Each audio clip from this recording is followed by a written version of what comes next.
Es farà en aquesta edició una caminada d'uns 12 quilòmetres que transcorrerà pels municipis de Mediona, Sant Joan de Mediona i Font-rubí. És una caminada circular que sortirà de l'església de Santa Maria de Bellver, passarà per Sant Vicenç del Morro-Curt i arribarà a Sant Salvador de les Peres. Des d'allà es començarà el camí de tornada, com explica des del centre excursionista del Penedès, Toni Inglada. A partir d'allà el que farem és ja el camí de tornada, hi ha unes bones vistes del Penedès, del mar de Montier Clar, des d'aquests punts, i el que deia, anirem de camí de tornada i arribarem a la Serra Gavatxa.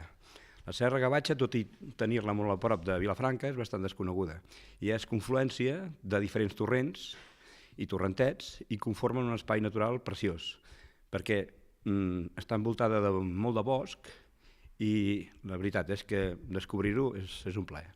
Per participar a la caminada cal fer una aportació que dona dret a una samarreta i un refrigeri en acabar i que des de l'organització fixen en uns 10 euros. En les 3 edicions anteriors s'han recollit més de 800 euros i el 2015 es van superar els 900, com apunta Pilar Terrada, de l'Institut d'Estudis Penedesencs.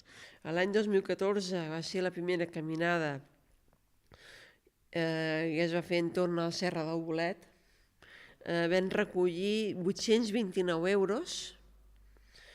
El 2015 va ser al municipi de Vilobí, la primera part que vam fer dels talls, els talls a Vilobí, vam recopilar 981 amb 50, no es pot deixar el 50, d'una persona que em va donar 50 cèntims. I l'any passat 870. Esperem que aquest any puguem superar aquestes quantitats de diners per les malalties infeccioses. A 9:15 del matí, els participants es concentraran a l'aparcament de sorra al costat de l'Hospital Comarcal per repartir-se en vehicles particulars per anar fins al punt de sortida de la caminada, a l'església de Santa Maria de Bellver.